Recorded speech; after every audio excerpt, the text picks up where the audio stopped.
effectivement qu'on s'interroge sur ce déficit. Par rapport en 2017, il nous parle toujours de la durée moyenne de séjour, qui était excellente en 2017. Il se trouve qu'en 2018, elle a explosé.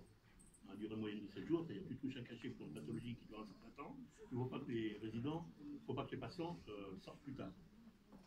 Quand on dit qu'il y a une baisse d'activité, non, on a toujours autant de patients, donc on n'a pas assez de médecins. Donc forcément la durée moyenne de séjour dure plus longtemps, et si tu fais sortir les patients trop tôt, du coup ils vont être hospitalisés le lendemain et le surlendemain. Ça c'est le principe de la T2A.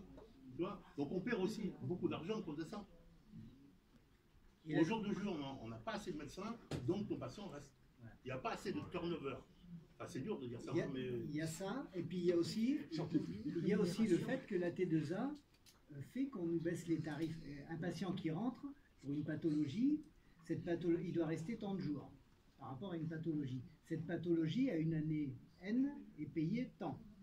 Le patient reste bien dans son créneau des jours qu'il doit rester. Il sort, l'année d'après, il rentre pour la même pathologie, mais comme la T2A a fait qu'avec l'enveloppe de la sécurité sociale qui diminue tous les ans, les actes sont payés moins cher, et bien ce patient-là, quand il va rester le même nombre de jours pour la même pathologie, et bien l'hôpital touchera moins, alors que les médicaments augmentent, que les charges environnantes augmentent.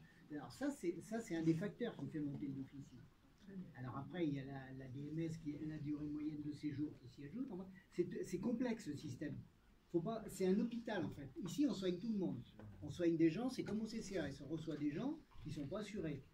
Et il faut avoir, alors soit il faut faire les dossiers pour arriver à avoir la CMU, pour arriver à avoir des AME, pour arriver à avoir des couvertures sociales, mais en attendant, cet argent, il ne rentre pas dans les caisses de l'hôpital.